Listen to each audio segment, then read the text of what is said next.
Brian, thank you for the introduction. Sometimes when these introductions happen, I almost want to ask myself, now who are they speaking of now? Because in a long life's way, in a sense, we gather a number of involvements and so forth, and they're all, I think, very stimulating, and we learn a lot from all of it. But in the end, it becomes daunting to keep them all together. So it's great to be with you today. Thank you so much for that. And Dr. Lagadine, you couldn't have positioned it better. Now, before I continue and say anything about Ben Africa, can I just say before you leave, when we talk about business ethics or the subjects of ethics, responsibility, and sustainability, as we nowadays talk about it specifically from a business education perspective, there is big talk now, and even when it comes to the accreditation of business schools, and we think about the European Quality Improvement System, EQUIS, around the integration of exactly those three things.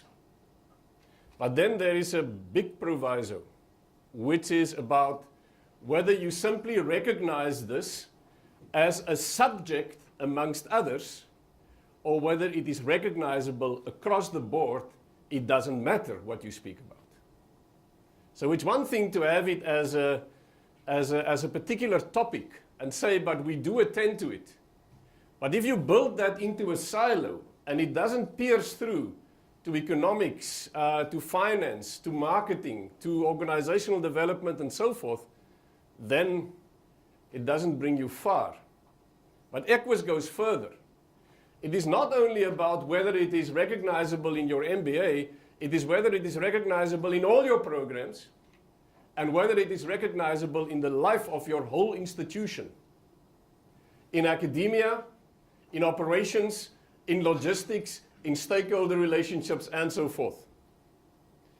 But then I read a very, I think, compelling and very interesting book a while ago, written by Roger Martin, who was the Dean of Rotman Business School in Canada, together with another colleague.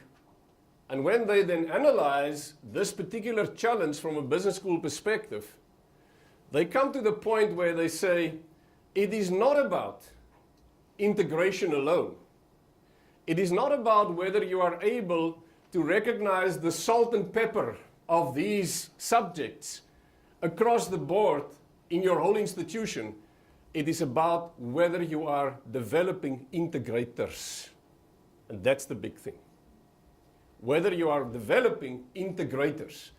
In other words, people who were not just exposed to, who did not just gather the academic information about, but at the end of their study can actually go into, contrary to the students in economy that you have just described to us, what they know, what they don't know, and what they think they should know more of, and what seems to be of lesser importance. The question about whether in a very complex world, that we've so often described with VUCA, volatile, uncertain, complex, and ambiguous, people that can go out into such a world with the capability to integrate, but also being then in the position where you can recognize them as good integrators. And I think that's a daunting challenge for business schools, for universities. And never then, ever before, I think, as in of now, we've been so acutely aware of the necessity of universities in general to develop good citizens. And I think that's the common challenge across the board. So thank you for that positioning. I wish you could have stayed. I wish you could have shared more. I wish I did not have to stand here and follow in your steps. So thank you very much for that. Really appreciate it. Can I maybe then also, on a lighter note, share with you that I bring the greetings and the regards of a certain Professor Piet Nordier, who has turned 60 today. And what I learned this morning was that the Queen is turning 90 today. So I wondered whether he knew about the connection between him and the Queen. And then, of course, you will be glad about the 30 years difference, I think, in terms of of age between the two of them. So once again, to KPMG, thank you for this wonderful collaboration that we can share here. Schalk, once again, our gratitude to KPMG, and then Brian to include NNMMU and the business school into this. It is also wonderful. I had to admit to Leanne that I was partly responsible for the fact that the creator partly and collaboratively with other Piet Nodeer, that he was taken away to Stellenbosch. Nowadays we talk about co-opetition, so we're working together at least now, provincially and business school-wise. I think it's great that we can do this together. We keep on saying that the work that we need to do in Africa and in South Africa is of such a magnitude that we cannot be protective around boundaries any longer. So it's great to have this collaboration, and thank you very much for setting it up.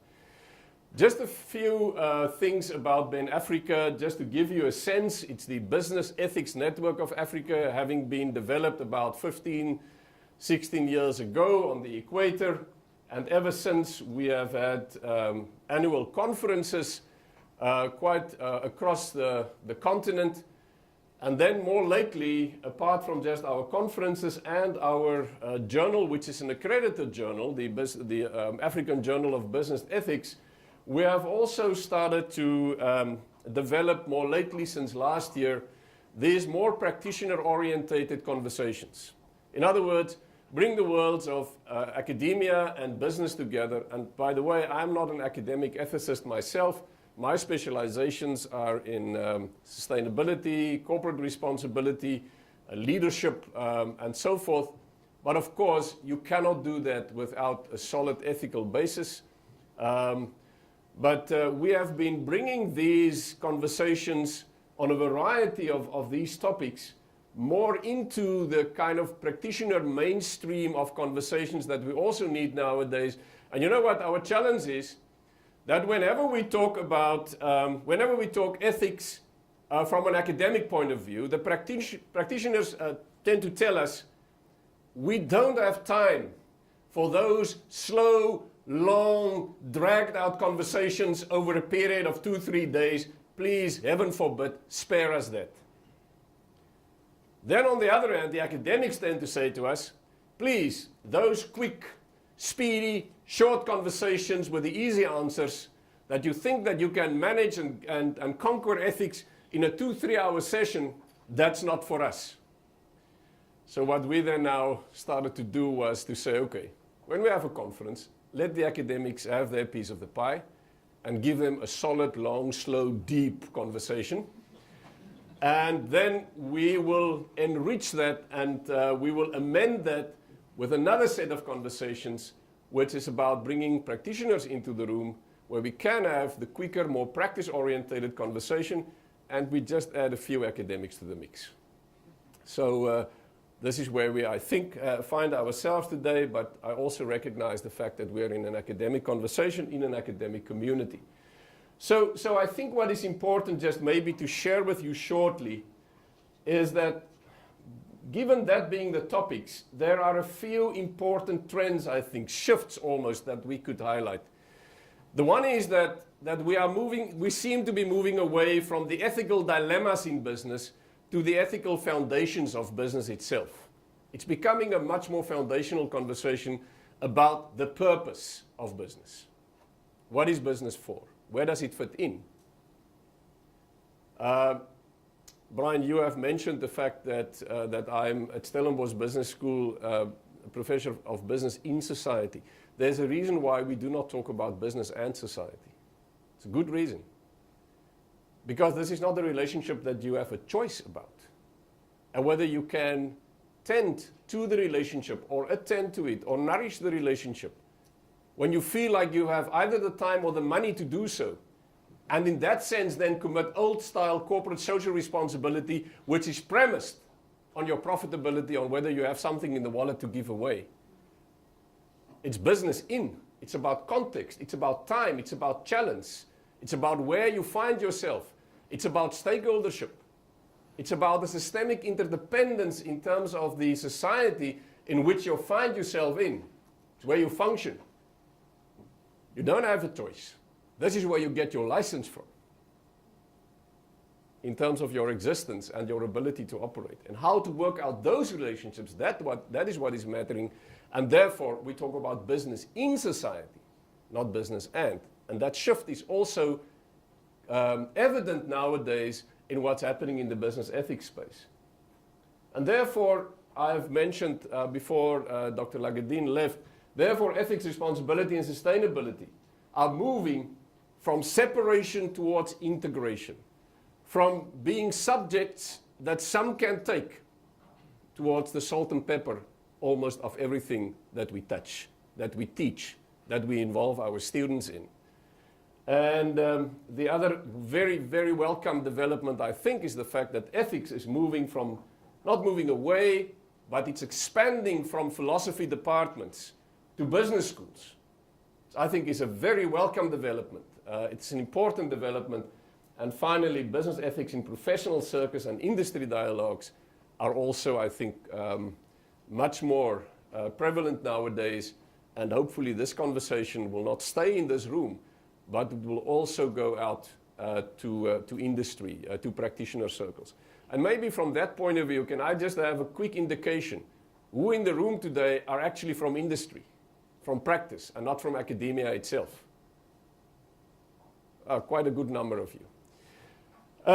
Then maybe just lastly, in terms of BEN Africa's activities, there was already mentioned by Brian of the ISBEA conference in Shanghai later this year.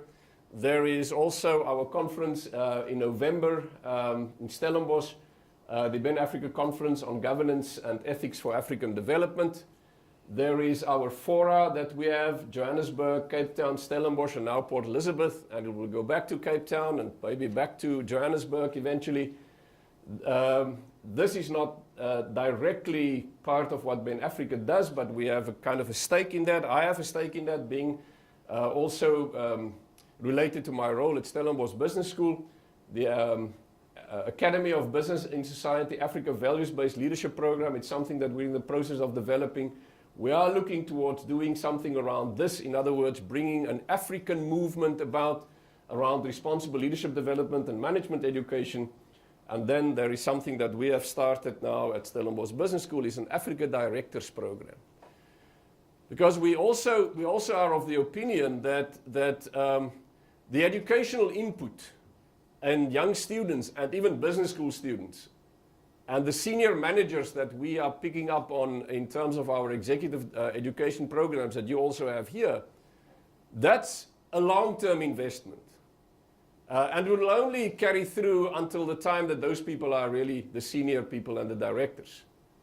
But if you can also get in on the director development level, which is part of the decisions that's going to be taken today and tomorrow, there might be a quicker turnaround on your investment there. And therefore, we think that this is of paramount importance that we work on director development also. Right. So we have a few communication platforms. You have a little pamphlet on your desks there.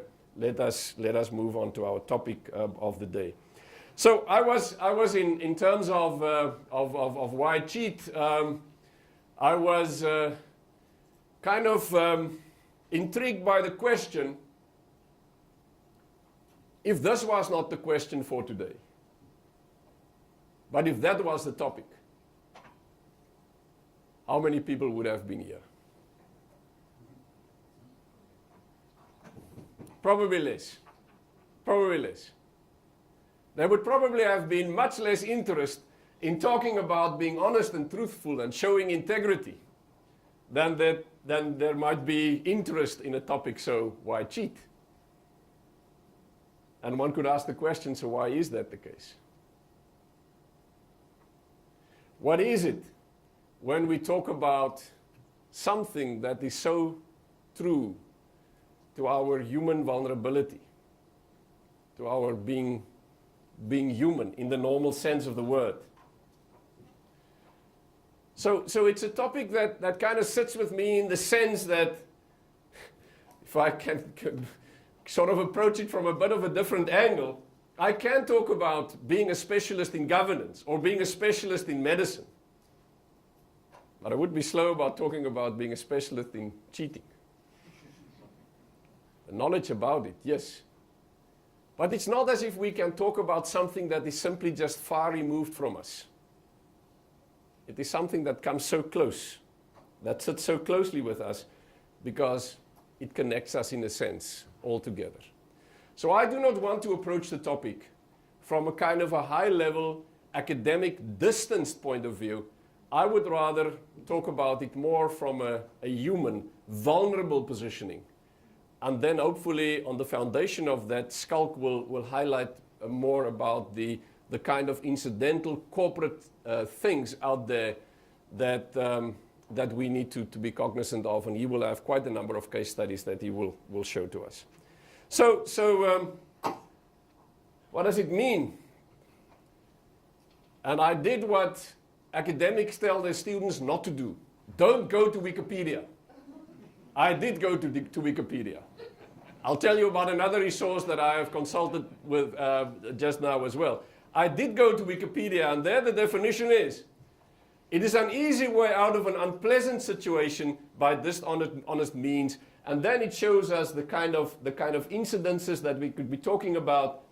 And it's also talking about what individuals are given preference using inappropriate criteria. But getting out of unpleasant situations by dishonest means. De la Portas go a little bit further, and he says it's about a non-shareable problem. It's about that something that might be causing shame and fear of sanction. And therefore, you might be hesitant to go and consult, to go and confess, to go and ask for help, ask for support. And as a result, the boundaries around that very often seem to be becoming thicker, and the isolation even more unbearable. So I did a little bit of an informal survey. I was very hopeful, like many of you in the room. I also have a LinkedIn account with quite a few hundred of people out there that keep on asking me almost on a daily basis, can I connect with you on LinkedIn? And then I just keep on saying yes, yes, yes. And every now and then when I feel a little bit that somebody might be somewhat suspect, I say, let's pass this one over. So I tried, and I sent out this general message about a week ago and said, I need to talk about this thing. Why do people do it? What do they do it about? And what sanctions does it seem that companies seem to then put on them? And out of I think close to 1,000 people, I will cheat if I have the correct number in my head now, but close to 1,000 people, the full amount of 4 responded. The full amount of 4 responded, but it was kind of helpful. It was kind of helpful. 2 doctors working in one of these private clinic environments said to me, you know what, in our practice, what we find that people cheat about, it's about time, it's about stationery, it's about telephone usage, it's about expenses. In other words, the kind of small stuff. But this is where they're experiencing it very directly. And then about the question why, they say they think it's about a lack of self-respect, a lack of moral sensitivity. There might even be, they say, kind of like a need for revenge behind it. Or that people might not feel acknowledged. Or that they don't understand basic economics. And then the question was, so what do you think what could be done about it? They say, well, disciplinary action, of course. Why do you ask? And then in the second kind of instance, they said, well, maybe we need to educate them. But this is particularly, I think it seems, 2 doctors working in a private clinic situation, dealing with staff, and this is the stuff that they experience. A business person, take it a little bit further, pretty much, once again, the same kind of things that he highlighted, but then he says a few interesting things. He says that people seem to cheat when there is a lack of a sense of belonging. People cheat when they feel instrumental or instrumentalized themselves. It is only for the purposes of other. it's only for the sake of others' interest that I'm around here. It's for the pocket of others that I do the work that I'm doing. So do I actually belong here? And there's a lack of engagement sometimes, and then also a lack of buy-in or a lack of belief in the company's ideals. And therefore they cheat. So in other words, self-interest become in a sense more important than the common good and the common interest. Once again, he said, well, disciplinary action, of course. Then there was a director. And she's coming from a world where she knows, I know her quite well, but where she knows what things such as poverty and neediness and ego drives do to people. Working yourself up. It might be time to get even. There was disenfranchisement, disownership in the past. What does it now mean to get a share and to get a fair share? And she thinks that that might be sitting perhaps behind that.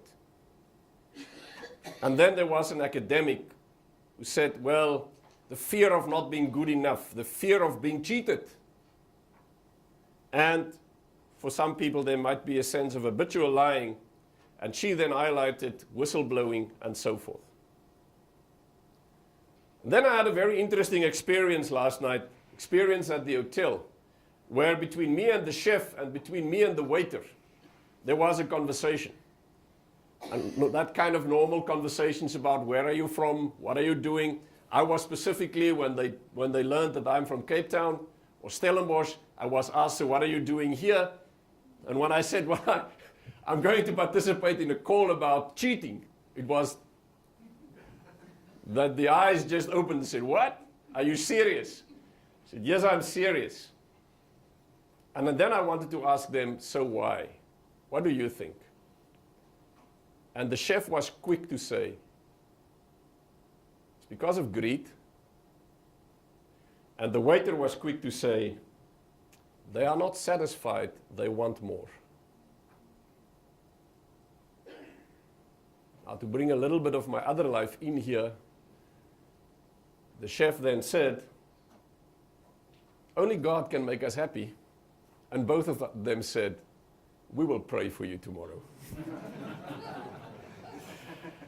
So in terms of the overall kind of going back into this piece of quite informal research, it seems to be that we understand this to be very contextual when people relate to this theme. Where do I work? Whom am I related to? Where do I get the evidence? But there seem to be, in the why, there seem to be two things. The one seems to kind of go back to the very personal around self-respect, moral sensitivity, and ego needs.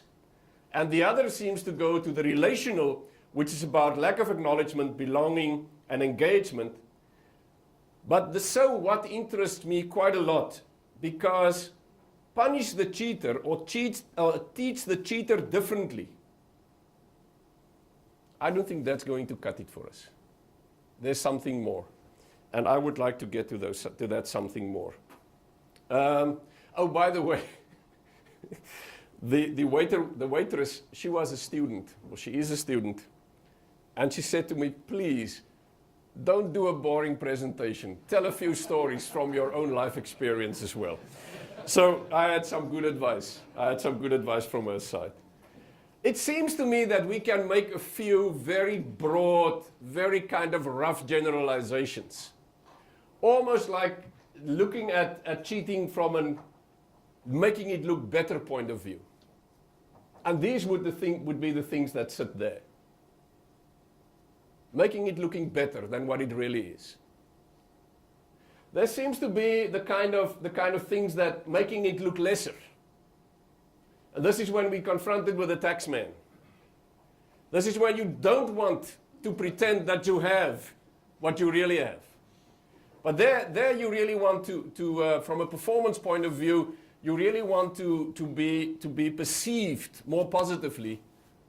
And here you don't want to look as good as it really might be. And then there's a kind of a middle space, which is a bit of getting even.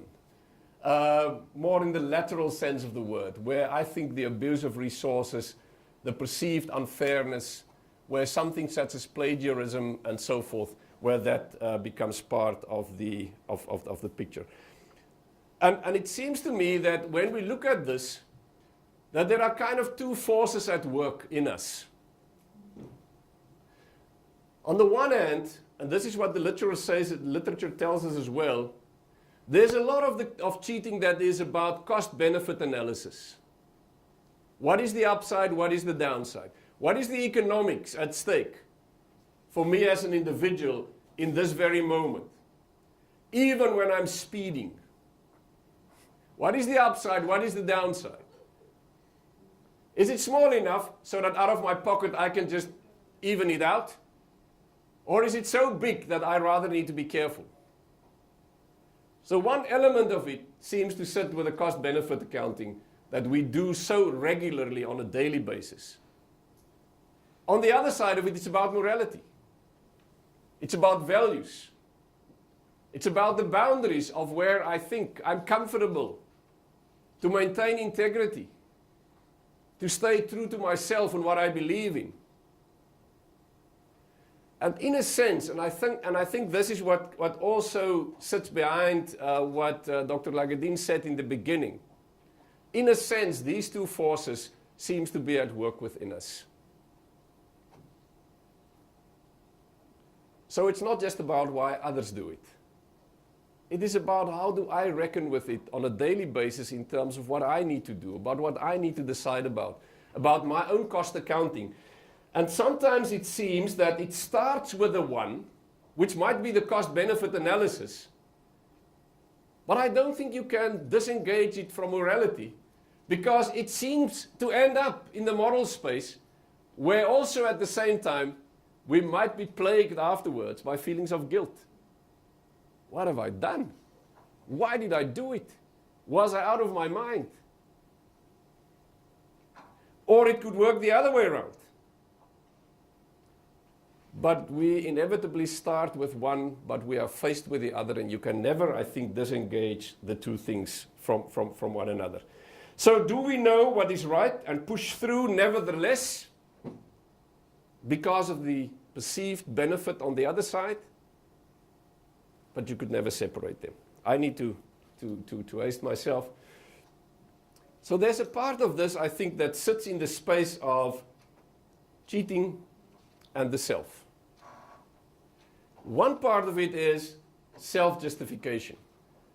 And it is so interesting for the academics in the room, when you start reading about this phenomenon, so many studies go back to academia. It goes back to students. It goes back to the stuff that students cheat about. But it's becoming interesting when you talk about business students, and they seem to be kind of favorites for some empirical research, when they say that they believe that they cheat less than their business counterparts, but they also in a sense believe that if you want to be successful in business, this is what inevitably will be coming along your way sometime in future in business life. So many of the research points in the direction of students, but students have a certain self-perception about where they fit in. Somebody said about students in a test, when you see them looking up, it's for inspiration. When you see them looking down, it's in desperation. But when they look sideways, it's for information.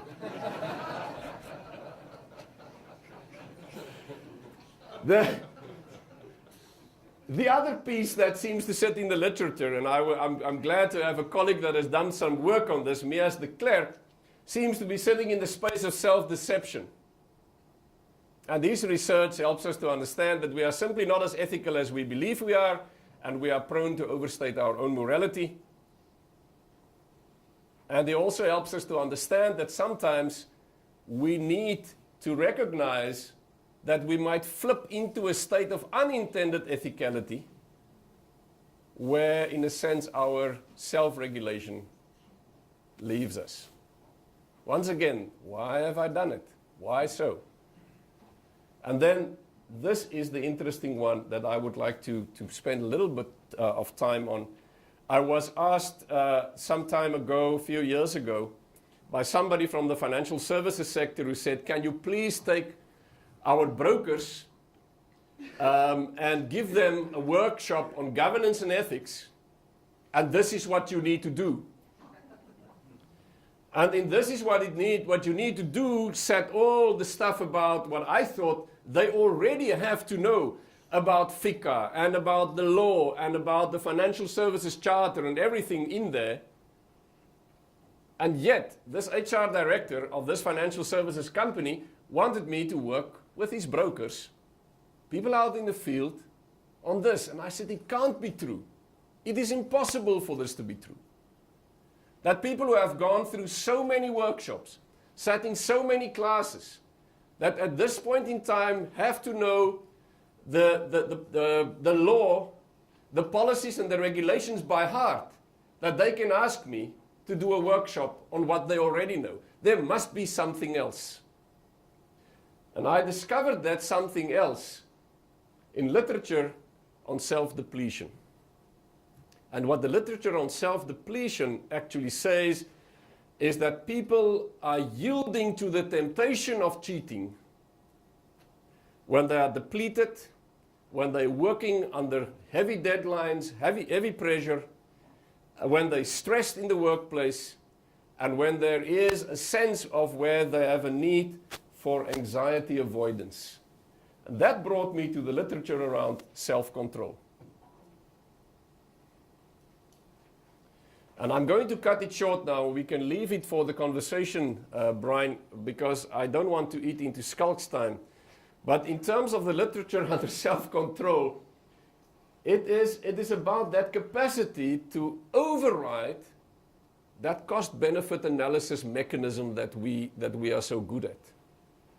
And then to say, but I will rather sacrifice the short-term pleasure for the long-term gain, what is right over the long term. And where the literature is going to is to say that one of the most one of the exercises on a daily basis that actually depletes people the most is decision making. And comparing it then with almost like the muscle, like the rest of our bodily muscles, the muscle of decision making must be kept strong in people if we want to help them engage with, confront, and survive these temptations that they are so confronted with on a daily basis. And the question is, how do we go about it? And I think Schalk is also going to highlight this, and we have heard something about this in the beginning as well. So just in concluding, I've got lots to share with you still, but just in concluding, something that we should not be naive about is that sometimes in business these two forces are at play and they bump up against each other. It's on the one hand a value set out there, nicely portrayed, about how important integrity, truth, and all those nice things might be for us as part of what we espouse about ourselves. And the boardroom and exco talk, which is all about numbers, which is about winning whatever it takes, which is about we will outperform anybody else, doesn't matter who comes along, and where practice and the value set actually are in conflict with each other. And that's creating a fix for many people in terms of shortcuts, not doing what they should be doing, and we end up in a space of organizational shame where results must improve on a year-on-year basis, where shareholders should never be disappointed, and where we even find where whistleblowers are being told, take your whistle and go. Thank you very much.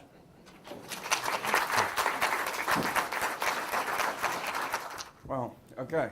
It's quite a lot of wires on me, and I'll tell you a little story, an inappropriate story. So once they gave me one of these microphones, and I put the microphone in my front pocket, my pants pocket, and they had feedback on the session, and one of the feedback, they didn't say anything about the content.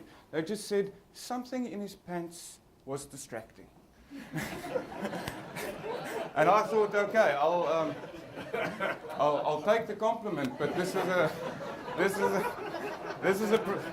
is a professional environment. So for your part, I'd like to tell you that I'm up here.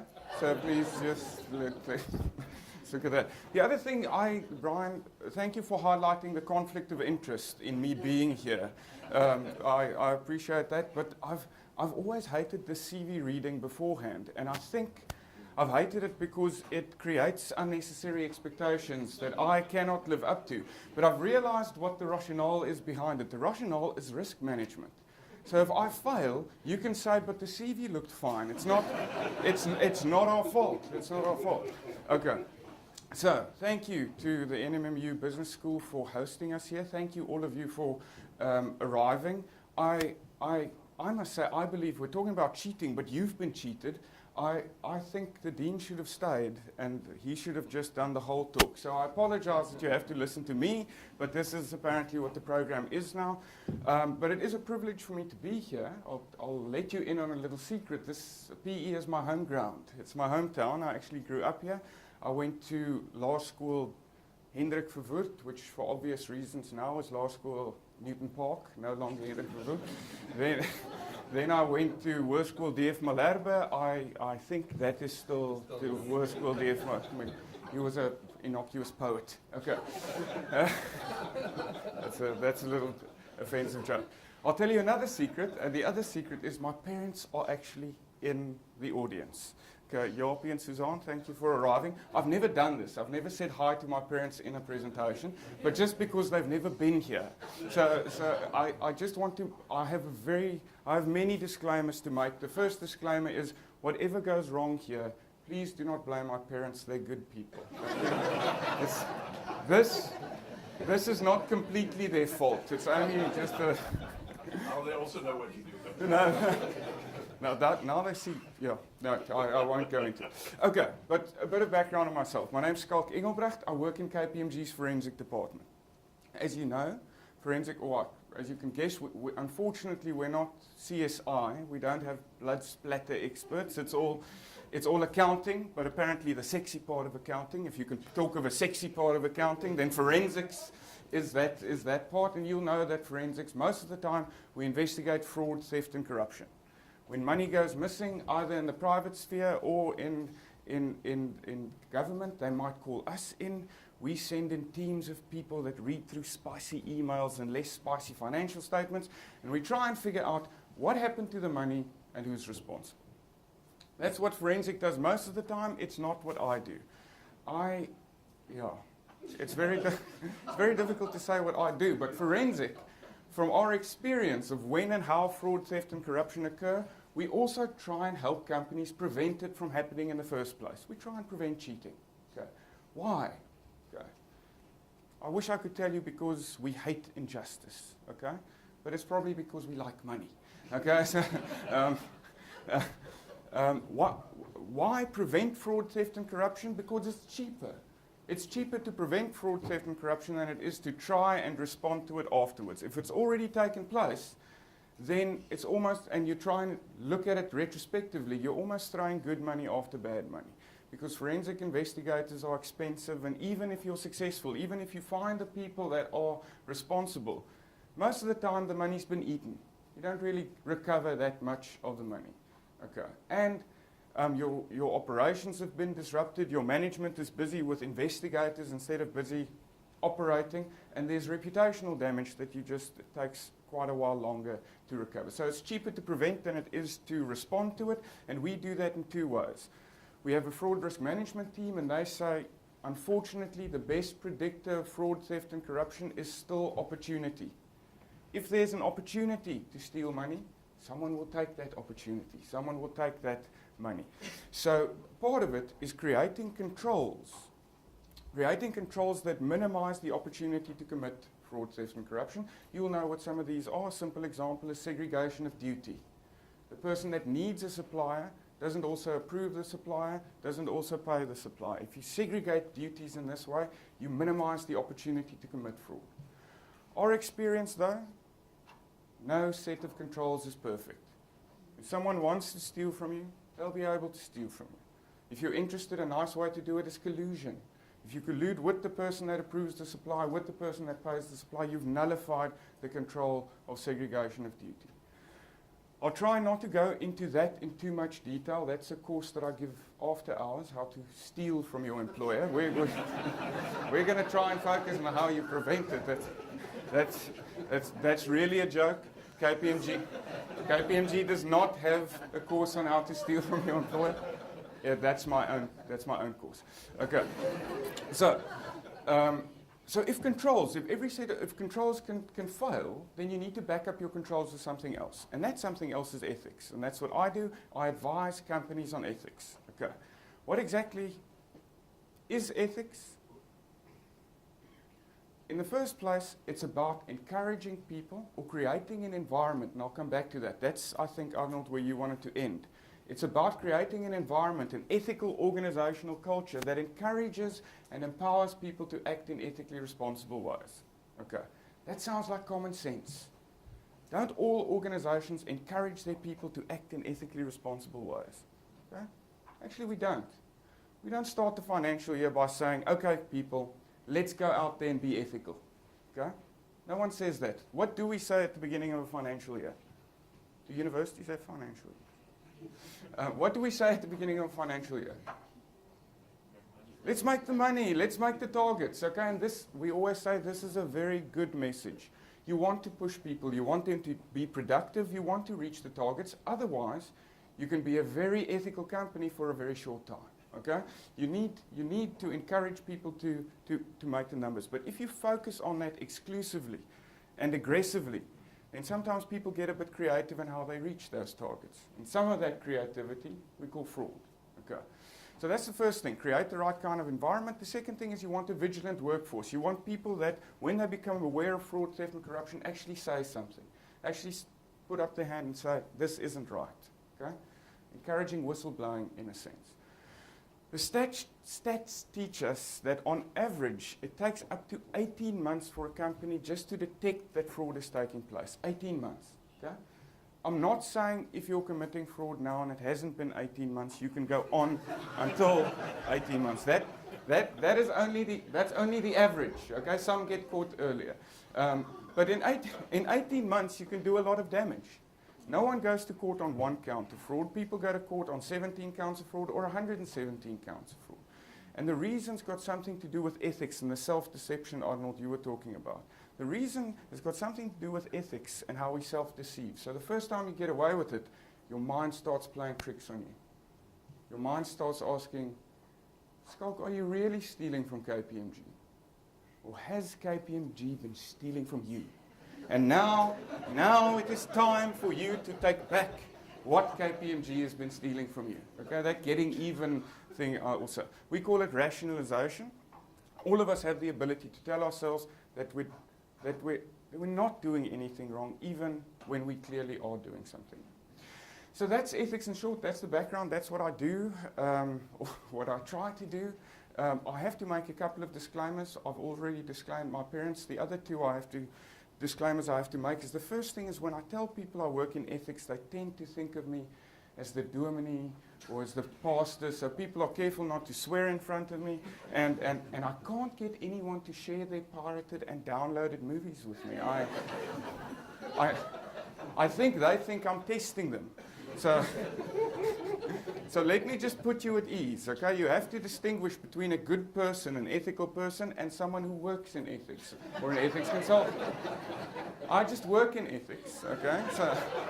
So if you have any good movies or series, we can maybe discuss that afterwards. I always tell people you get wealth advisors that aren't wealthy. Ethics advisors are the same.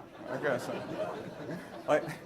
I actually have a nice story about that. There's this famous professor, Professor Bertrand Russell. I think he was at Harvard.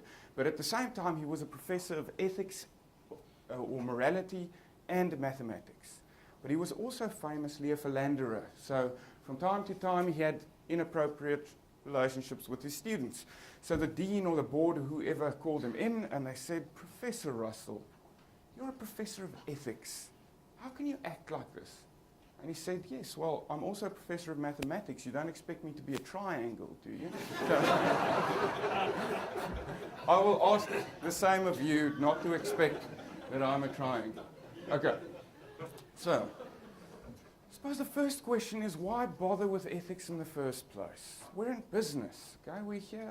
What did Milton Friedman say? Our only responsibility is to make profit for shareholders. What is the soft stuff about ethics? Real business people worry about profit. They don't worry about ethics. Okay, so why bother about ethics? There's a couple of reasons. Because it's an old problem. When there are moral failures in organizations, some of them are now so big, companies, that they are more powerful than governments, than countries. So when there's ethical failures there, it has consequences, bad consequences for the environment, for health, for the economy. People lose their pensions, etc., etc. And the recent example that was mentioned earlier was the example of Volkswagen, which caused me a whole lot of embarrassment because I drive a Polo Classic, and people tell me, you're the ethics advisor at KPMG. How can you drive a Volkswagen? I tell them, well, it didn't happen in South Africa. We're still fine. Which is very interesting, Brian. You mentioned the Rdf Codes of Ethics. Look at their beautiful codes of ethics. This is the front page. It says, know and follow the rules. You remember what happened there? They knew the rules and deliberately deceived people with a little defeat device. They created a cheating machine. It's beautiful. You don't even have to cheat yourself. There's a little machine that cheats on your behalf. Okay, that's also part of moral disengagement. The second reason I think ethics is important is it's become more and more, you can call it a new expectation. Not from King, not from Mervyn King, not from regulators and legislators, yes, from them as well, but actually from society. Society is starting to demand it, and the first example I'll give you is the example of Starbucks. We're all anxiously awaiting the arrival of Starbucks. I'm not saying don't drink Starbucks, okay? But what happened to them in the UK in 2012 is there was a bit of a scandal, and they actually called it a disaster. And they say customer goodwill was draining away from Starbucks, and politicians campaigned against Starbucks. They wanted to have sit-ins in the franchises to prevent people from drinking Starbucks coffee. Why? Does anyone remember this? It's actually on the board. You can cheat if you like. But does anyone remember why? They hadn't been paying tax. Between 2009 and 2012, they didn't pay any corporation tax. I'm not a tax practitioner, and so I don't know exactly how that works, but they didn't do anything illegal. They had legal ways of making sure that they didn't show any profit in the UK. It's by having the franchise registered somewhere else. I don't know, they call it profit shifting and base erosion. I mentioned this so I sound clever. I don't know what these things mean. But in a legal way, they made sure that they didn't have to pay any tax. Okay. When the UK people kind of realized this, they said, but isn't this greedy? Isn't this wrong? You're making money here. You have your negative externalities. You're using our roads, you're using our infrastructure, and you're not paying tax. You're not giving unto Caesar what Caesar's due. So in the end, the question here from society, from consumers, was not, did they follow the rules? Were they compliant? Check, check, they were. It was, were they considering what is ethical? What is good, right, and fair? Okay. This is a lovely case study. I always use it, but with MBAs, the first time I tell them this, they put their hand up and they say, are you telling us that we shouldn't be looking for ways to minimize tax? Okay. Tax morality is a difficult thing. I'm showing you that more and more ethics is being demanded of organizations. The second example is about healthcare practitioners, specifically the relationship between healthcare practitioners and pharmaceutical companies. Hopefully I'll offend some people in the process. We know this. We've known this for a while.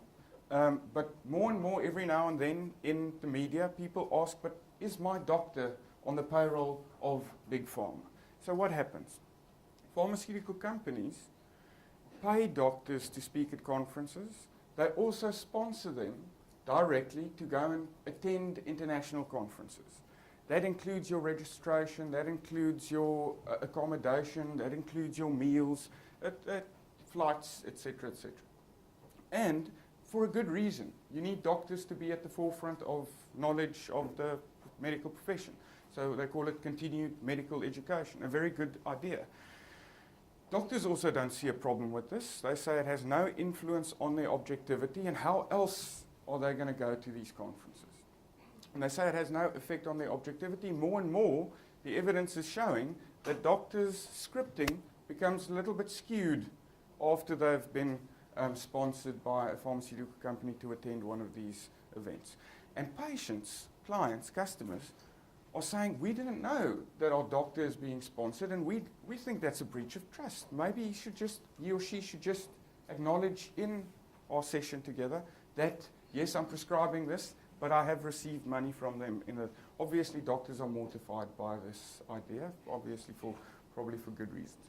Again, this is not illegal. This is a question about transparency and ethics, and people demanding, we want to see that people consider what is good, right, and fair. Okay. Feel free to interrupt at any time and ask questions. I interrupt myself all the time. I encourage you to do the same, and I see some skeptical people, probably from the pharmaceutical industry, or from the medical industry. The last reason why ethics is important is because we are dealing with new dilemmas all the time. Who's following the FBI-Apple debate? Have you been following? Very interesting.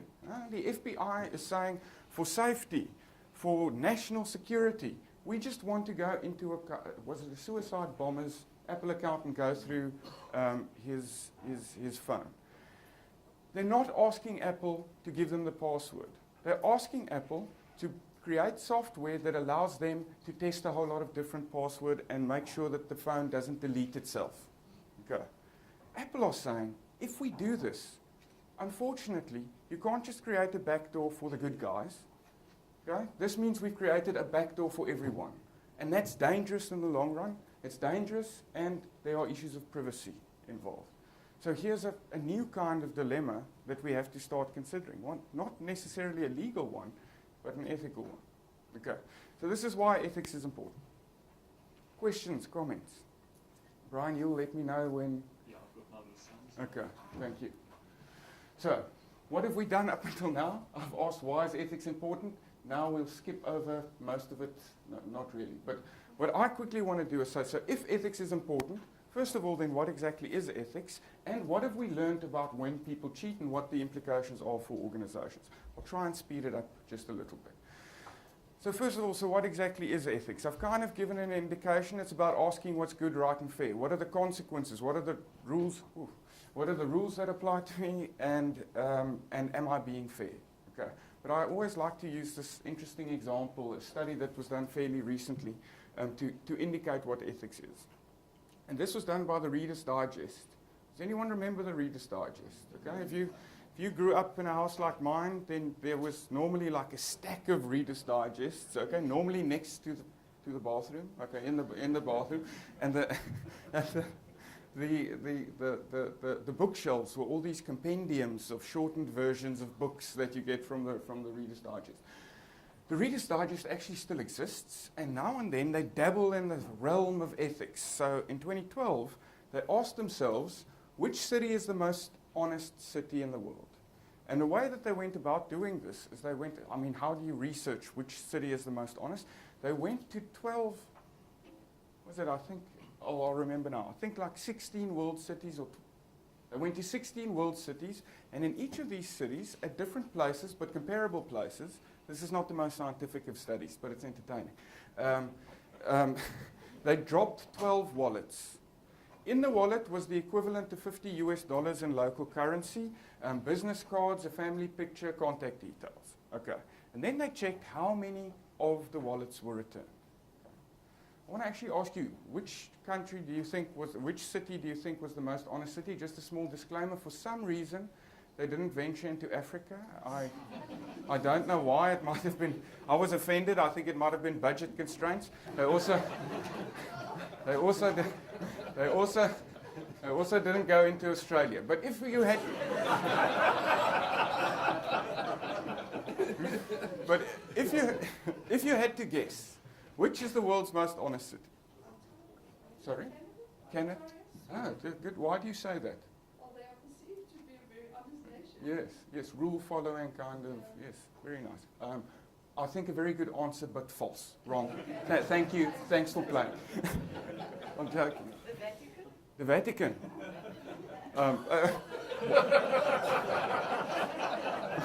Why would you say that? I'm also really just joking, but I can understand why you say. I mean, at least there you should keep up appearances of honesty in the Vatican. Anyone else? Sweden. And then Stockholm. Yes. I think Sweden and Stockholm are pretty much in the right area. They found it was Helsinki in Finland, where 11 of 12 wallets were returned. Helsinki in Finland. Okay. The second most honest city they found was Mumbai in India, where 9 out of 12 wallets were returned. I always get this, people like, that's Mumbai in India. Are you surprised by this? Why are you surprised by this? The poverty level, okay? Mumbai is sometimes called the city of dreams and abject poverty.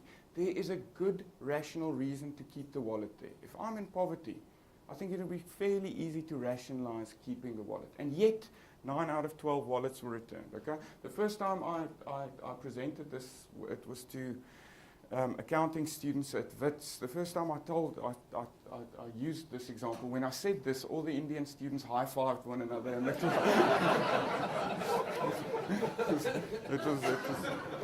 was very nice. Seeing, I told you so.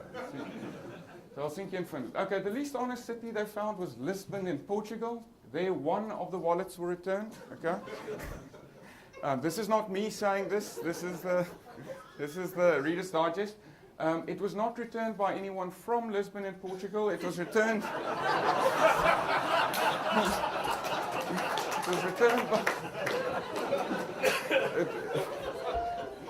It was returned by a Dutch couple that were on holiday there. I once had to present this at KPMG to directors in KPMG. In other words, my bosses. And one of the people in the room was from Lisbon in Portugal. So every time he answered a question after that, he's like, Schalk, I think it's this. But maybe it's because I'm Portuguese. So this is not my fault. Okay. Okay. Okay. I'm going to have to make this quickly. What they found, 90 out of 192 wallets were returned, 47% of them. Age, gender, comparative wealth was no guarantee of honesty. It looks like a non-result, but it is a result. Okay, basically in business, and Economics 101 says we are rational. And rational in business terms means we are greedy, calculating psychopaths, basically.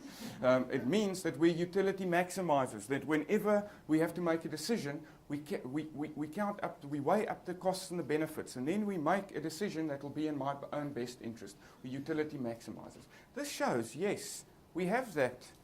There is that part to us, but there's another part to us. An irrational part economically that we can call ethics. Okay? Some call this the moral impulse, some call it the moral capacity. You can summarize it by saying we all want to be able to look in the mirror and tell ourselves, I'm a good person. I'm not a bad person. Okay. What does the moral impulse look like? What's that moral motivation? Whenever people returned the wallets, they had a little interview with them, and they would explain why they brought it back. In Mumbai, someone said, my conscience wouldn't allow me. A wallet is a big thing, and it has important documents in it. So here's part of what this ethics thing is. It's our conscience. It's a little voice that tells us this is not okay. It's a gut feel. Okay. Then I teach my children to be honest like my parents taught me. Which means ethics is also about role modeling. It's about identifying people that we believe are good role models and then trying to live up to them. You will find this is already what we're trying to say the implications are. You need role models in your organizations. People didn't change, in South Africa, didn't change their behavior when it comes to drinking and driving because of punishment. It's the worst kind of punishment. You can go to jail, you can be violated in jail, and yet people still went on, and in South Africa, is regarded as not morally intense. In Europe, people wouldn't imagine doing it. In South Africa, everyone's got a story about, don't know how he got home that night, went to check if the car's still okay, the car's still fine. But what I find now, and this is not empirical research, but I find now there's this trend shift. Less and less people are doing it, not because of punishments, but because their in-group have changed their behavior. Now that Uber's arrived, people say, are you driving? Why are you driving? Why don't you take an Uber? And then people feel ashamed. Oh, am I that guy? Okay, no, I'll take an Uber.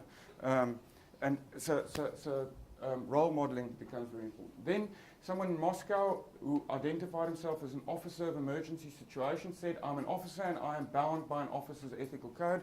I just put this up because in all my years in business ethics, one of the documents that has the littlest impact on an organization is the Code of Ethics. Okay. It's a marketing tool, or it is a tool for punishing people when you want to get rid of them, etc. So I'm glad when people say, I have a code. Then in Amsterdam, someone said, my wife once lost a wallet, it was found and returned.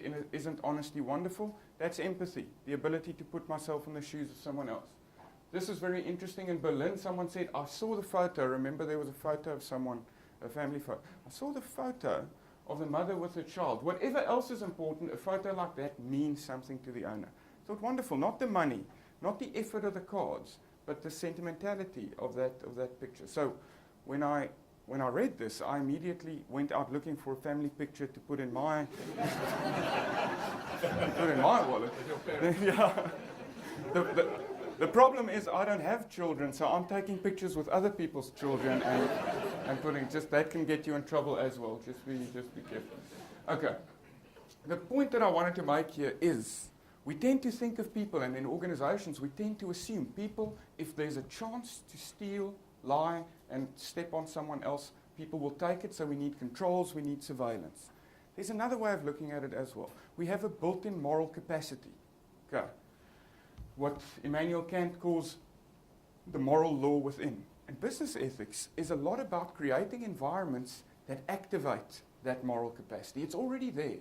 We're not trying to indoctrinate people into acting in a certain way. We're trying to create environments where their own moral capacity is activated. That's the important part. So now we get to the question, why do we cheat? And I think my time's up now. Thank you very much. Should I go on, or should I? We butt-tighted. Okay. Okay. Okay, I'll skip over to some of the things that we've learned about when people cheat. But what we have learned is what makes people more honest is if you remind them of ethics. If you include in your environment reminders of ethics, but they've got to change all the time. Okay? Otherwise, we forget, we don't see them anymore. When we're reminded of ethics, we tend to be more ethical, if only for a time. What makes us less ethical? The ability to rationalize. The ability to say, what I'm doing isn't really that bad.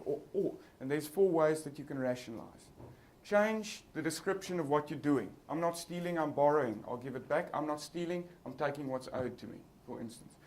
Second is change the consequences. No one gets hurt. I'm stealing from a company, not from an individual. Third is change the agency. Who's responsible here? I'm not responsible. The manager signed off on it, or I'm just following instructions. Or the final one is change the, I've forgotten the last one. Change the victim. So dehumanizing the victim. Okay, so our ability to rationalize, so you have to actively work against rationalizations and be careful of euphemisms in organizations. Be careful of kind of language use that takes away the ethical component of what we're actually doing. Okay. I just added one more. Being depleted also makes us less honest. When we're tired, we tend to be less honest. Okay. They call this fatigue research, but apparently you get 2 types of people. You get owls, people that are at their best in the evening. They are most productive in the evening. Who are owls here? Forensic has got a lot of owls as well. Then you get larks, morning people, people that are at their best in the morning. Who's a... Okay. Okay, there are some people that didn't raise their hands at all. So the idea was you should have raised your hand at least once. Okay. But when they give owls opportunities to cheat in the morning, they're more prone to cheat. When they give larks opportunities to cheat in the evening when they're tired, they're more likely to cheat. Okay. I obviously have a hidden agenda with depletion theory, and that is if you see me leaving the office at 12 o'clock or 2 o'clock, it's not because I'm lazy, it's because I'm responsible. Okay? Because in the afternoons, I become a liability for my company.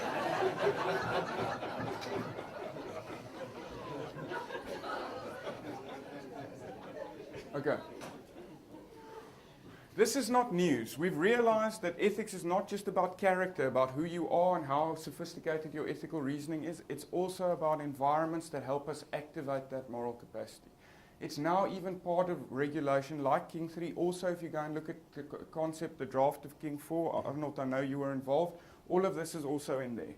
What we need to do is create environments that help people to do the right thing, and there are ways in which you create that culture. If we want, we can discuss that later, but you can see that in King 3 and King 4, if you like, in pretty much all of the research. Sorry for going over my time, Brian. Thank you very much for your tolerance. I appreciate it. If one looks at the general trends in terms of productivity and so on, how do you counter that? It's almost like transformation. You know, there are tensions, perceived tensions in terms of transformation and quality. How do you see businesses, and within higher education specifically, where there is moves towards increased productivity, outputs in terms of graduates, your research outputs, and so on, and this issue around cheating, especially in terms of time and use of institutional resources, maybe to put more money in the pocket in terms of extra courses and so on.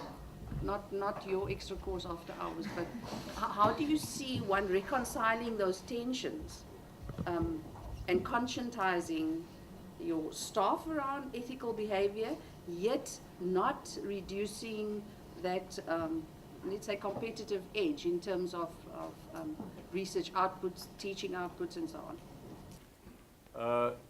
Less and less people have to do more and more work. Quality of life, I think, is an extremely important thing for us, and so many of us working in the context in which we are, you might find, are actually complaining about losing quality of life. So we have these two things, in a sense, in conflict with each other. It is great to sail on the wind of performance and to be proud of all the outputs on the one hand, but you know the price that is being paid on the other end as well. When we had an experience a week or two ago where all of us have been almost like forced to a standstill by the death of a colleague who was there the previous day. The next day, he fell over on a golf course, which is not necessarily work-related because there were some other health problems in the background as well. But 3 days later, it happened to somebody else at Northwest University, getting tired on a squash course, walking out, and that was the last that anybody could talk to him. So how do we deal with what is so wonderful in terms of performance, outputs, the stuff that makes us look productive and doing meaningful things, and yet at the same time conserve that sense of balance, of meaningfulness, and so forth. And I think we are caught up in it, and to come to answers sometimes are very theoretical, and we sometimes need to be pushed to a standstill with respect to that. But there are companies doing interesting things with respect to that. Companies that create living environments for their employees. Companies that work on putting a human face on the workplace. Companies engaging much more with the domestic concerns and the domestic life of their employees. Companies that are less concerned about when do you come and when do you leave. Companies that create areas for relaxation and so forth. So where the approach is less about fixation on the rules and more of an orientation towards principles, values, and the stuff that makes us human. One of the interesting things, for instance, some of you might have read Ricardo Semler's work on the 7-day weekend. His other book is The Maverick, where he explains how he has built a place where people are free to decide for themselves, to come and go, where the values actually determine everything, where there is a place to go and rest in Schalk week time. Actually a garden kind of environment where people can really go and have a snooze over lunchtime, where it is allowed that you could do so.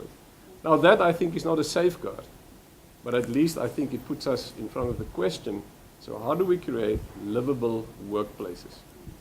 And it is not equally, I think, easy as you go from industry to industry, but that is at least one perspective. And then the question I have is, in South African context, do we have a medical aid investigation kind of space study? For instance, when you go to the doctor because you have a headache, we then send you to the dietitian to check out your diet. Is there any scenario where we have investigated collusion amongst medical practitioners? But there is all the time, and it's mostly driven by medical aids, because medical aid fraud in South Africa is massive. I mean, and they estimate something like 6%, but it can be as high as 15% of all claims are fraudulent. And those frauds have different, so some of it might be collusion between a member and a service provider. Some of it are the things that you mentioned. That's actually in the Hippocratic Oath, the 2 dangers of therapeutic nihilism, that means giving up, or overtreatment. And overtreatment's your big thing. And what I always say is the big questions in the medical field today are not the life and death issues. Of course they're still there. Assisted dying, the status of the fetus, cloning, all of those big metaphysical questions are still there. But the biggest threat is business ethical. And doctors aren't necessarily capacitated for the business ethics threats. That relationship with the referrals, the relationship with the pharmaceutical industry, those kinds of things.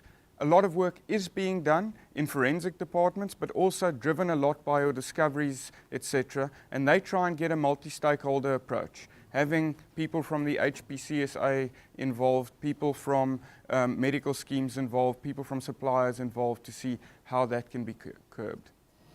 Sir? Just a positive comment on the African continent and context.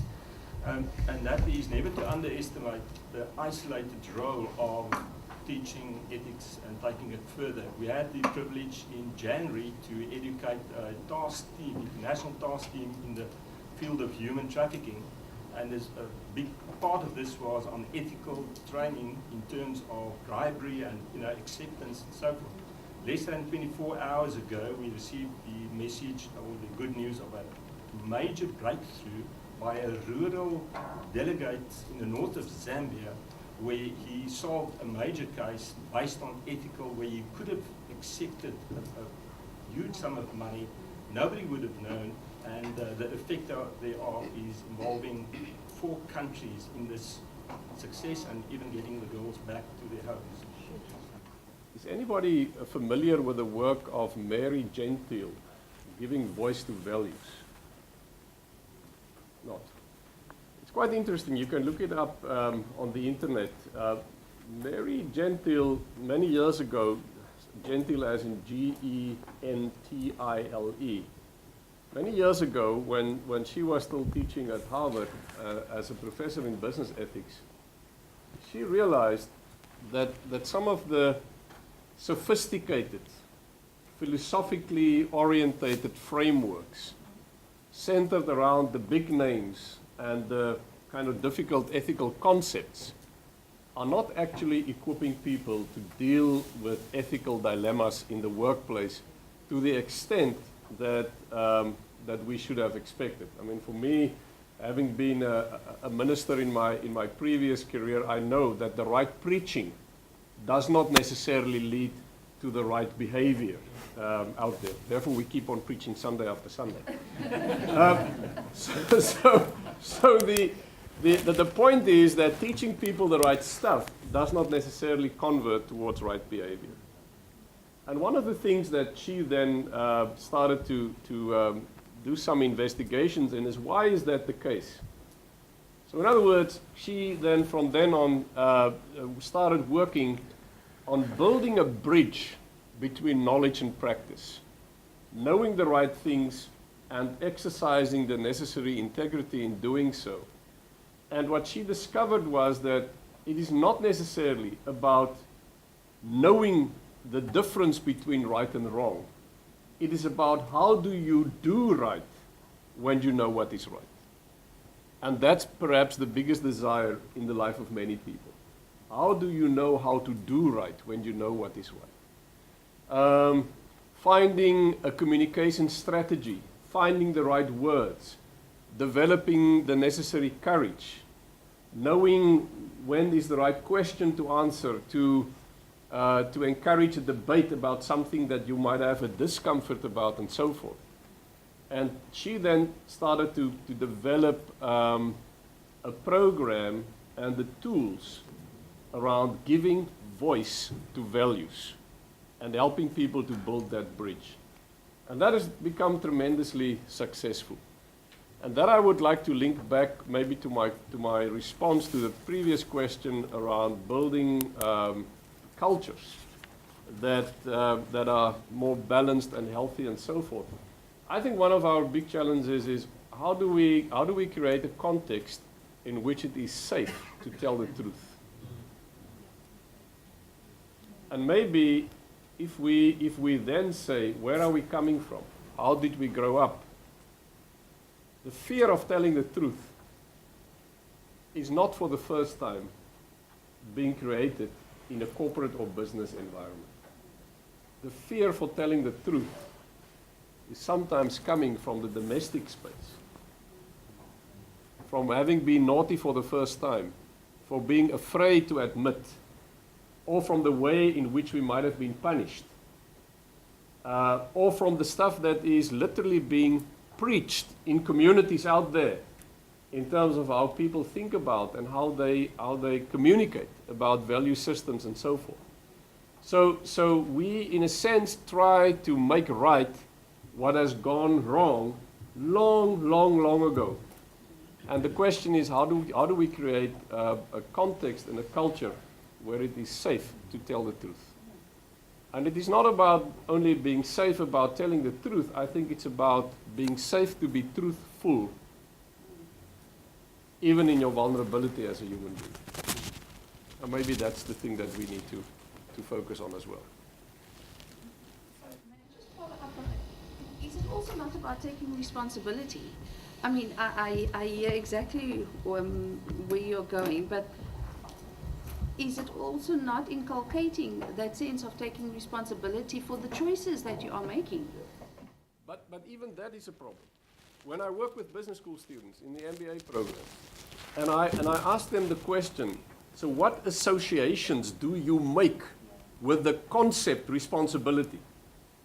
Those associations seldomly go towards the unique human ability to respond appropriately and ethically to the challenges and the opportunities that you are faced with. What you said as well.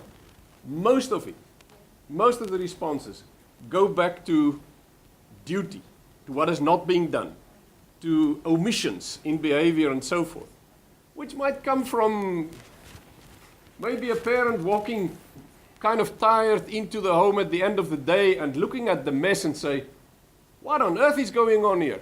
Is there nobody that can take responsibility? Is it only, you hear where I'm going to. So the context even in which we use the word responsibility are so often a negative context. And people almost walk into those settings already with associating responsibility with being a burden and not a delight. Something that's not being switched on in your life as a positive response towards challenge and risk and opportunity, but something that is maybe down the line being neglected or something that you've been caught out of. You were not responsible. So even the most inviting, positive concept about who we are as human beings and can be and can aspire to can end up in that kind of negative space when we talk responsibility.